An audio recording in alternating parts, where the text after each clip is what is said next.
afternoon, everyone. It's Lisa Norell. Welcome to the Friday Mindful Marketer live stream, and it is February 5th. Welcome to February. Today, I'll be with you from 1:30 to 2:10 p.m., and boy, have I got a great special guest today. I'm also joined by Stefan Kaplan, my producer. Thank you, Stefan. Shout out. And we've got all kinds of exciting news this week. And I want to, before I tell you about what's going on in the world quickly, I also want to ask you to tell us where you're from today. We want to give you a big wave and look forward to your questions as well. So it has been an exciting week. Not only did the jobs report come out, unemployment having dropped to 6.3%. We have seen, and recently it was reported, I think this morning, that there is nearly a 50% reduction in reported COVID cases. So very optimistic about that. Sunday in the United States here, we have the Super Bowl. It's going to be interesting, since we're all mindful marketers, to see what kind of advertising tone will we be witnessing in the advertisers who are now spending over $5 million for a 30-second ad. So that'll be an interesting observation. And finally, talking about the number 5, this new FOMO app you've probably heard of called Clubhouse has now surpassed 5 million users. Folks, the jury is still out. I have no opinion yet. Greetings, Tamika from Maryland. Great to have you here. So enough about all the world news. One thing that's for sure is the news seems to be coming at us at a pace now that is faster than ever. And it creates, in my mind, a lot of confusion and complexity about where to focus. So today, we are dedicated to helping you overcome the radical complexity we're all living through as leaders. And so with that in mind, let me tell you, radical complexity is a hidden cost in most businesses today. And Michael Taylor is going to help us deal with and address some of those hidden costs. First, we're going to talk about what we mean by radical complexity. What are some examples of companies that are creating radically complex solutions and their sales are falling flat because of it? Then Michael's going to talk to us about radical simplicity and how can you get some in your organization. And finally, we're going to talk about the strategies you need to consider as a mindful marketer to do just that. So let me tell you about Michael Taylor. He is the founder of Simple Mind. He leads a strategic communications firm, and he has deep roots, decades of roots in creative strategy, branding, and sales leadership and strategy. He's helped over 150 organizations, such as Wiley, Johnson & Johnson, and Verifone. They hire him to reboot their offerings and brands to perform in rapidly changing markets. And what's also really cool about Michael is he gets a lot of his ideas and his creativity from a variety of places, ranging from backpacking to music, writing music, performing music, and writing. So a man of many talents. Let's welcome Michael Taylor. Good afternoon, Michael. Hello. Hey, how are you? It's great to see you.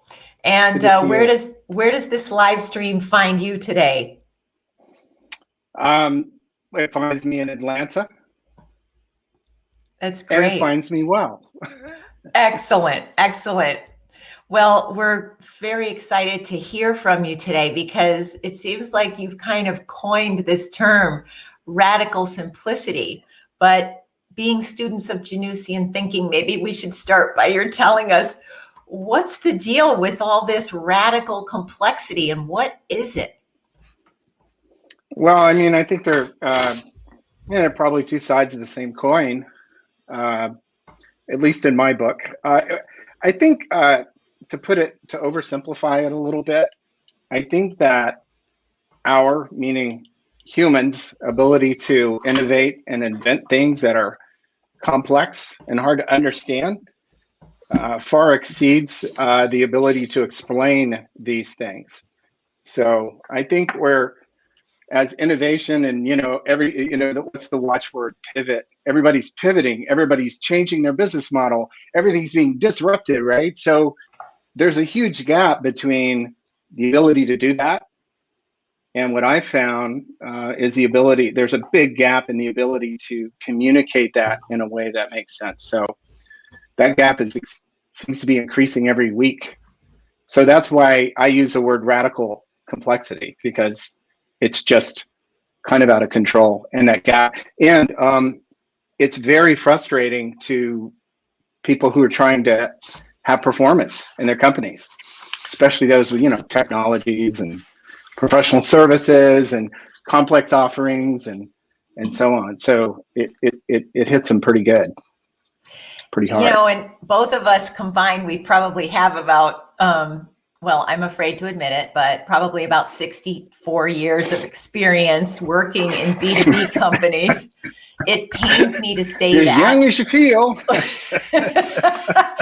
But it feels like, I started in the technology field. I took graduate courses in programming. So, I understand radical complexity pretty well, but the pace of complexity is what's really getting to me right now. It's just like, as I started the program today, I'm talking about how these technology platforms pop up so quickly, like Clubhouse. And it's not a 5-year project. It's more like a 5-month project or a 5-week project. Yeah. And suddenly our brains can't keep up with that speed. Yeah, it's true. And everything is disrupted, right? We're all in this, we're in this just disruption, soup of disruption at all times, not just our companies, but, we still have to get things done. We still, these technologies, at least most of them are trying to help us, right? They're trying to help us improve things, whether it's for a business or personally. And the problem is, I think when you are smart enough to invent a new technology, you also may be too smart to actually translate it to the people who have to use it. And that's what I found. So I spend a lot of time with people that invent things, and they're wickedly smart. And there's so much so that sometimes I think there's a blind spot. Like even when they think they're dumbing it down, it's still pretty head exploding to listen to them talk. So it's, I think that's kind of an interesting dynamic too, which is, I feel like I'm the 3 brain-celled farmer that comes up and says, if I understand it, everybody can understand it, right? So, right. So that's kind of an approach, I guess. Well, we've been hosting the Mindful Marketer live stream now going on 10 months. And we have a lot of people following us and participating that work for B2B companies and software and complex industrial manufacturing and medical and healthcare. These are big, complex systems that require oftentimes very focused messaging, but also force them into long selling cycles.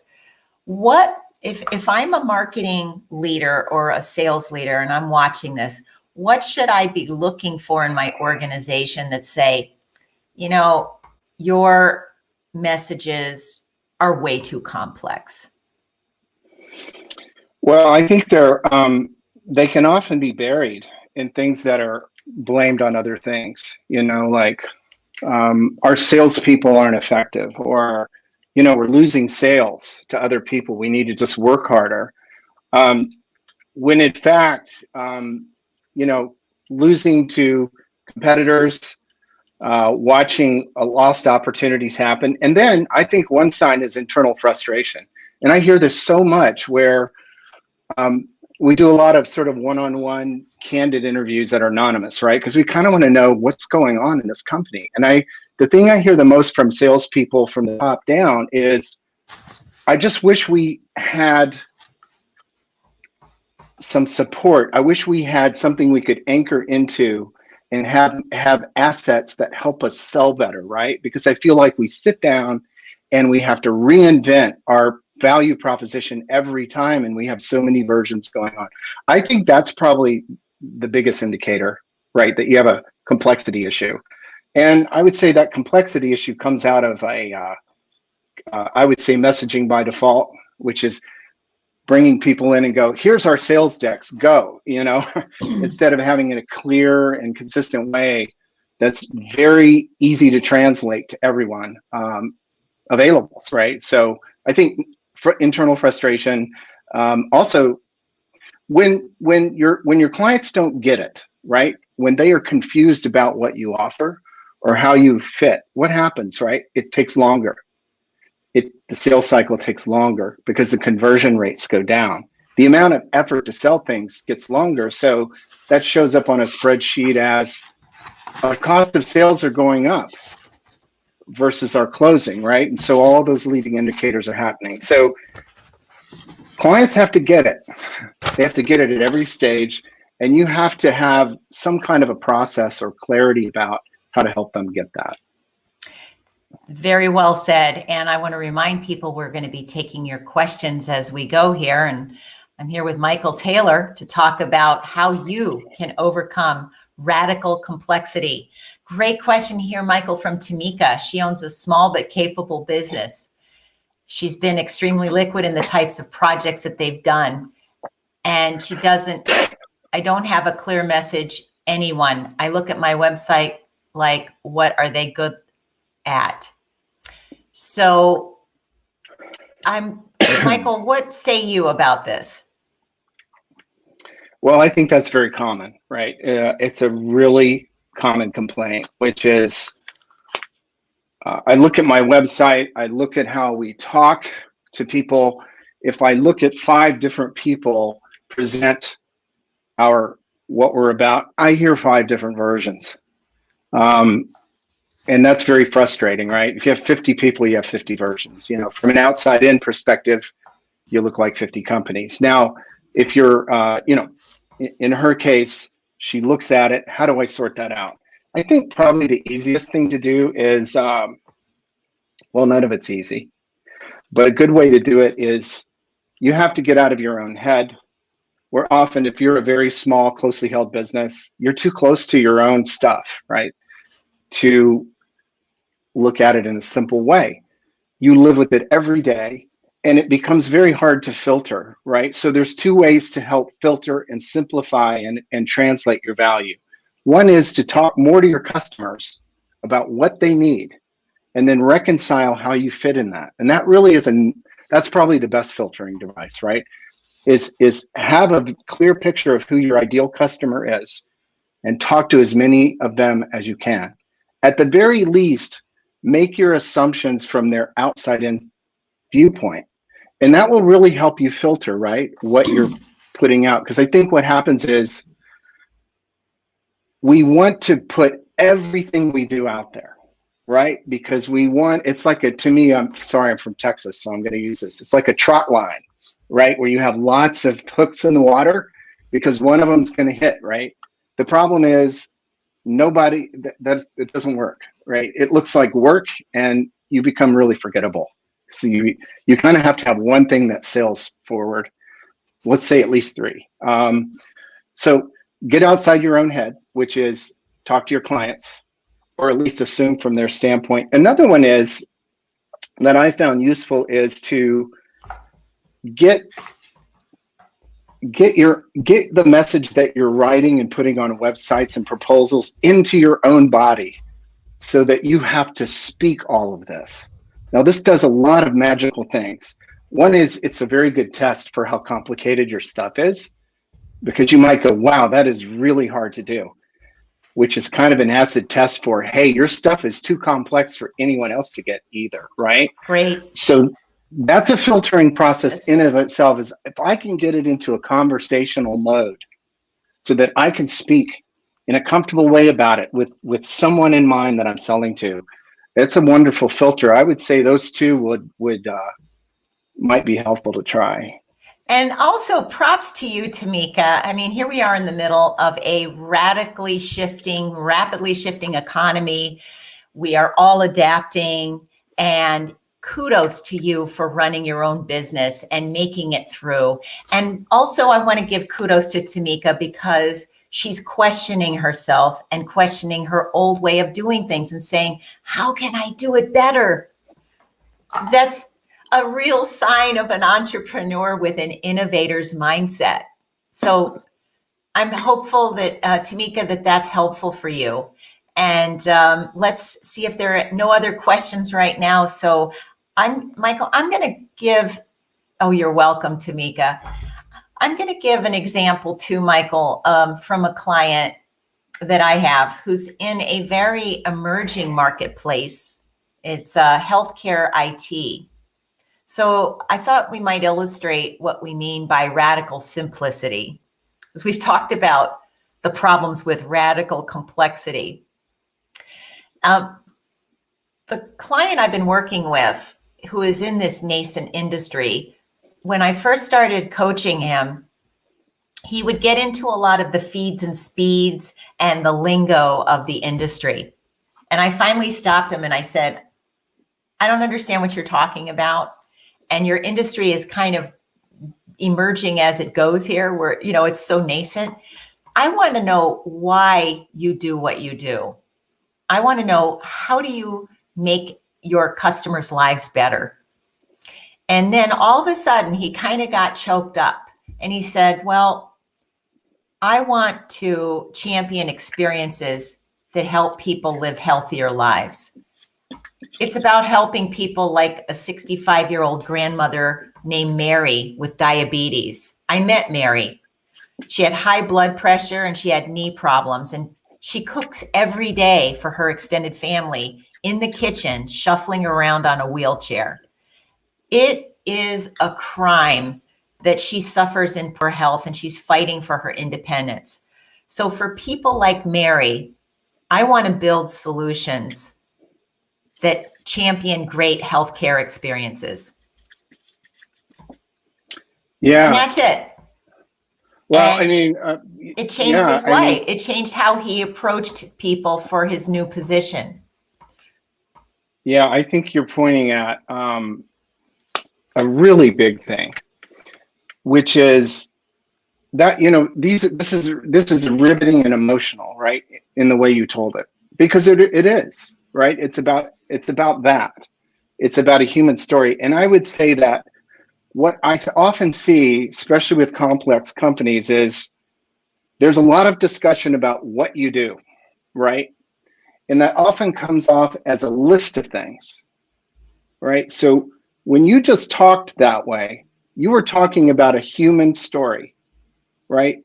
A story that this guy has some influence on, right? This person is suffering. The mission of this probably complex set of things is ultimately about a very simple thing that underlies all that complexity, which is helping that person overcome, have a better life, and all. And that is such a powerful story, and it can be delivered very specifically and very much in a way that helps people, opens the door for people to actually have you talk about all the things you do. But what I think it happens is we tend to lead with the what, but we miss the meaning of it all, right? Or we just bury, if you're in publishing, you say you bury the lead, right? They leave it right at the end, or in a presentation, or at the end of whatever they're communicating. So I think story, meaning the connection to the humans, are the way that we understand a complex set of things. Well, there are actually two ways. One is a story. Another one is visually, right?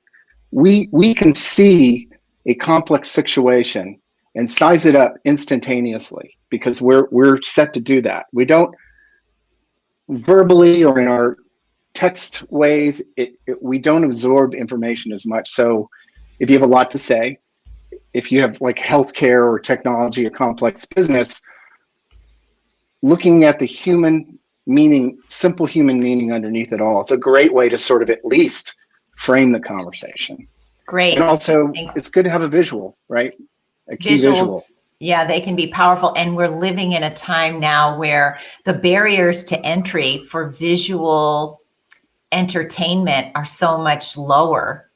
I never expect, not to go off on a tangent, but who knew we would have in-home studios where we can have this fantastic visual interaction and connection with people like we are with live streaming. And it doesn't cost $50,000 like CNN might spend on just upgrading their studios, maybe 6 and 7 figures. So now for $4,000, you have the capabilities to really see people clearly, hear them clearly, and make that connection. Yeah, it's sort of like a democratization of visual literacy. I mean, people know when stuff is poorly done. Like if you put out an app and that user interface sucks, it's not even going to get any attention, right? Because people at the bar. So the I guess the price of entry has gone way down, and the visual literacy, let's say even conceptual literacy, has gone way up. So people are used to higher production values, things that are put together better, and so on. So that kind of puts a squeeze on us too, as communicators. We've got that part of things that we also need to deal with, right? So we do, let's say we do a great job with our message. We make it simple and translatable. We take a complex thing and create a simple, engaging framework, and then then it creatively sucks, right? And it won't get any attention. So the bar's higher, right? The skill level's higher. Thankfully, the costs have gone down. Yes, reminds me of my agency days, and we used to spend $100,000 to do anything cool. Right. Right. Absolutely. And I have found a gentleman, for any of you interested, if you're watching this live stream and you're saying, I have a great story to tell. I have a radically simple story I want to get across, but I'm not using and leveraging my visual and audio capabilities. Drop me a note, send me an email to lisa@lisanorell.com, and I will get you connected to the man behind the scenes for my company. The studio you're looking at right now, where I try to instill radical simplicity, is actually going to be upgraded radically within the next 10 to 14 days so that I can practice what I preach. But let's talk a little bit more, Michael, if you will, about some examples of organizations you've seen to fuel radical, that really model radical simplicity. Are you familiar with Basecamp? Yes, I've used it. Yeah. So I just love the CEO, Jason Fried. I think that's how you say it, Jason Fried. I've read all his books. Just his way of thinking, to me, is a great model for products, but more importantly, the mental model for why those products are so massively successful. And it boils down to one thing. I think I would call him the chief simplifier, right? He's the CEO, created Basecamp, and it just took off like wildfire because of one thing. His view was, instead of saying, what can we put into this software? It was, what can we take out? So that every time we take something out of it, it becomes easier and more useful, right? So his entire viewpoint is, with software, was almost the exact opposite of most people I know who are developing software, which is, who like to complicate it, is to actually make it uber simple, right? And to continue to remove things. And it took off like wildfire. And I think it's still a fairly standard thing to use. And what I like about it is, because it's so simple, and because he has that mindset, and because they have that as a success criteria, how simple is it? You really don't have to train people on it. And I remember years ago, and this was a radical statement, I think Bill Gates, I don't know who it was, said, the ultimate goal in this technical world is to deliver things to people where zero training is required, right? And so I think that was he got pretty close to that with that product. So I don't know. That's a model I think that stands out. Yeah, to me. they've done very well, and it's great because you could see Jason has quite a sizable Twitter follower, over 280,000 people, and there's a reason, I'm sure. And you know who else I think does this extremely well is Tim Ferriss. His podcasts are extremely focused on helping people live better lives through the life hacks he personally has tested over the years, so that people can have more white space to think, reflect, lead, and grow. So I do give him kudos for that. And that's really we could go on. There are a few other examples. And I believe that the simplicity movement was amplified with Steve Jobs when he really challenged the product developers and said, I want you to remove the buttons on the computer, remove the features, remove all the bells and whistles. Every time I order an Apple product, I love opening the box. I called it a gift. But do you notice it has very few words on it, very few graphics. Everything is just so streamlined, and it puts me at ease, and it makes me feel like they really understand their brand. Thank you, Tamika. Yes, be more intentional about your studio. As I said, drop me an email, and I'll get you the name of this wonderful person that I'm working with, Bill.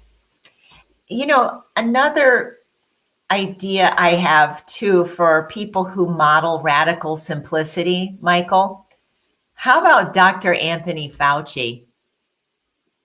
Yeah, he's a great example. And I think you said earlier that I actually find more influence outside of the marketing world than inside, because sometimes you get into a little bit of a blind spot trying to stay in your world. And he is somebody who I think is a master of understanding way more than almost anybody could internalize, but yet he knows how to do something I think that's really important, and that is to find the most important connecting points for that particular time, in that particular moment, in that situation, that need to be communicated.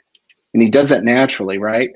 As opposed to being comprehensive, right? Communication, I think often people think it's this exercise of being comprehensive and not leaving anything out. And I say it's the inverse of that. Where are the connecting points such that your most important thing is, what can we take out of this, right? And it goes back to the what is that little book we all had in high school, the Elements of Style? Oh yes, the Strunk and something. Yes. Oh my God, Elements you should of get Style. That. Go buy you one. It's tiny, right? And it is an example of what we're talking about. And one of the things I'll never forget. It says, omit needless words. That was the whole book, right? So I think he does a great job with that. And I think because of that, look at the influence that he has. I mean, even people who didn't like him and wanted to fire him couldn't, because he did such a great job of knowing what connecting points he's talking about. And he probably wasn't sitting around thinking, what are my connecting points? He just seems to intuitively know these are the things that are most important right now. And that's all I'm going to talk about. Exactly. Yeah. One other person, for those of you who are watching, that could really get some inspiration from a person who has run a very successful professional services and thought leadership platform. I would recommend you all follow Alan Weiss. His website is summitconsulting.com. He is the leader of laconic. He really taught me how to be a better writer. He taught me to be a better speaker. And he taught me to say more with less. He has written 47 books now. and is really good at cutting to the chase. And he taught me as a mentor how to stop providing all the context around the question. Just ask the question. And he's terrific at that. He's a good storyteller too, isn't he? I mean, from what I've seen, I'm not as intimate as you are with him, but I just found him he would literally speak in stories, if I remember right. That's all he does. So, yeah, amazing storyteller. Yeah.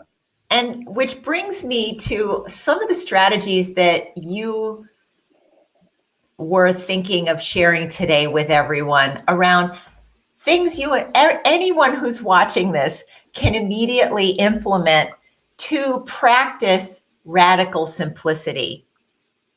Tamika's got that book on her desk. All right, Tamika, you go, girl. She is in the training business, so a lot of this is extremely applicable. But any strategies, Michael, that you would recommend people can implement? Well, I'll just tell you a couple that I use, and there's sort of a principle at work here, which is, I think it was Einstein, or anyways, it was a quote that I really like, which is, don't solve a problem on the same level it was created, right? So if you have a problem with your message being too complex, your solution, having a complex solution is not the answer, right? So if you have a radically complex problem, then whatever techniques or templates or whatever I would use would be radically simple, right? Which is to do something almost stupidly impossible, but useful. And so on that level, I will use, I do a lot of facilitation, right? And I use visual templates that literally it used to be, gosh, seems like 10 years ago when we all got together in rooms, we'd literally prepare rooms with these gigantic templates on it. And we'd walk in and go, here's what we're doing. We're going to fill that in. We're going to put our ideas there. We're going to distill them here and so on. And so a couple that I use a lot, which are examples, we have a lot of templates, but or something I call a bubble workshop. And I created it because it kind of, it's very useful to do. And I think, Stefan, we have, Stefan has that. Stefan can share I just want to show it to you. I just want to show it to you because it's almost like so stupidly simple. I say it's too simple to be respected. So, but it's quite powerful if you look at and say, what are the elements of a solid piece of communication, right, or solid message? One is that lightning rod, that burning arrow that comes flying at you that makes you want to listen to everything else, right? And that's the big idea. By nature, that's very simple. Like, what are you doing, right? So I'm thinking in terms of a large, it was a transportation logistics healthcare company, $1 billion company. And they had, I won't go into detail, but basically they communicated in lists and complicated things. And we thought one of the things that we had narrowed down using this bubble chart was, your big idea is not about people getting in trucks and going to hospital. It's about access to healthcare, isn't it? Can we not tie everything into something everybody wants and everybody needs, and then go from there? So the big idea was, for that particular case, after this workshop, was we started out with this hairball of stuff they did, technologies, logistics, you name it.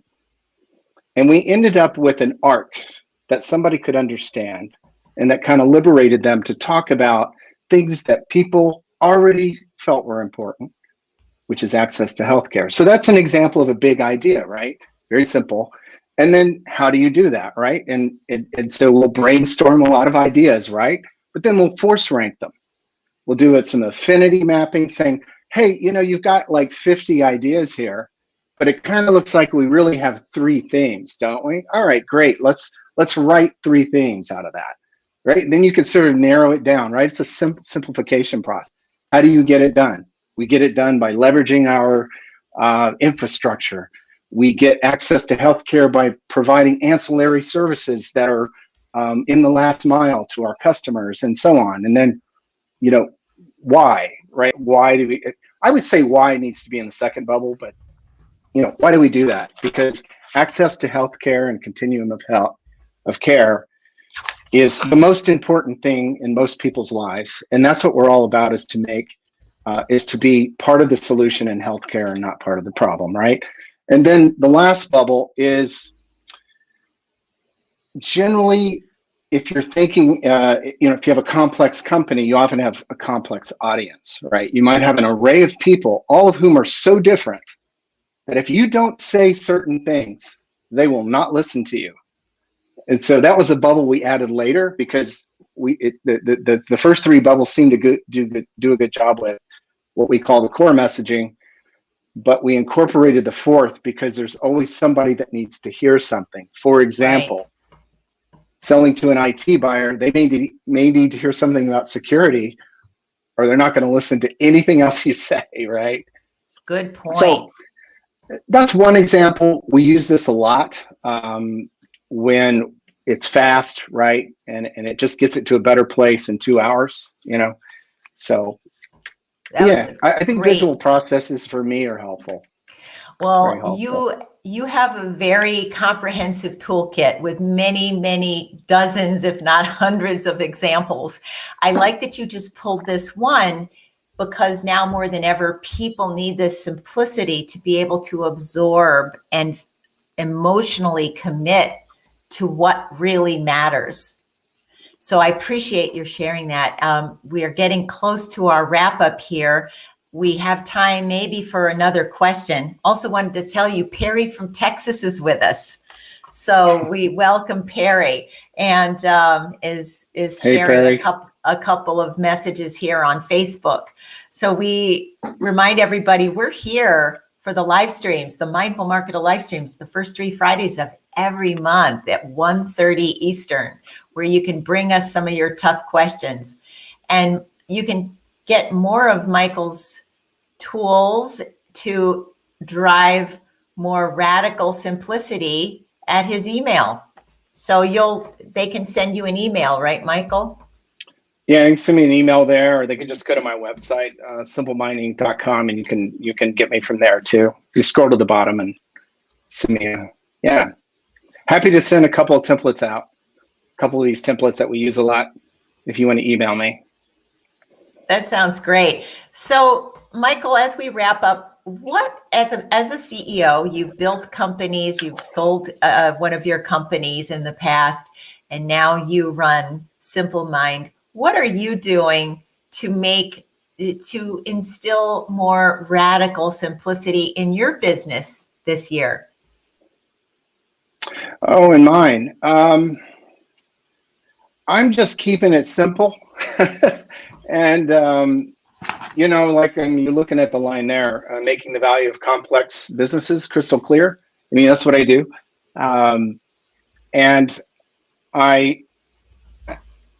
I tend to, because I spent, I guess, most of my career on this one issue, right? This translating complexity issue, that I find that if I can get together with people like this, virtually or in person, and have a conversation, and if I understand the situation people are in, especially in 2020 and right now, right? Because there are always other factors going on other than just business. And if you don't understand that, you don't understand who you're talking to, right? You're talking to somebody, they have a kid running behind them, they're stressed, right? And so I would say that lately, I almost want to address the human being first before we just dive into business, or at least make sure that there's some understanding of my customer beyond the thing we're talking about. And I would say, as a trend, that's probably in the last 12 months been the biggest trend for me. That's great. Right? Yeah. Yes. I'm not sure it answered the question, but well, let's say that it turns it turns radical simplicity into soulful simplicity. Yeah, well, that's simple, right? Well, it's easier. It's Easier to be a soulful human. simplicity. Well, I'm really glad that people like Tamika found that today brought lots of actionable ideas. And Michael, it was great to have you back here. We need to make this a Enjoyed tradition. it. You were here Thank you with for us. having me. It's so great to have you, and it'll be fun to talk with you again in a few months and see what other kind of radical simplicity we can help bring to the world. Keep doing what you're doing. All right. Thank you. Thanks for having me. All right. Thank you. And remember, everybody, you can get some of Michael's great tools by dropping him an email or going to simplemindinc.com. Well, folks, I don't know how this happened, but it's time for us to wrap it up here on the Mindful Marketer live stream. So let me tell you what's coming up. On February 12th, we have live from Switzerland, Martin Lindstrom, talking about his 7th book, The Ministry of Common Sense, From Empathy to Execution. So, I get to talk with people like Michael Taylor, Martin Lindstrom. You've been here before, we have some incredible people, but Martin spent a year looking at some of the ridiculousness in how we run our companies, how we destroy customer service, how our brands are terribly damaged by creating way too much bureaucracy. So he's going to talk about how to bring common sense and empathy into our businesses. So if Stefan will put that invitation back up on the screen, I hope you will join us for next week at 1:30 p.m. Eastern Time with Martin Lindstrom. And until then, my friends, I hope you will be safe, be mindful, and stay connected. Bye, everybody.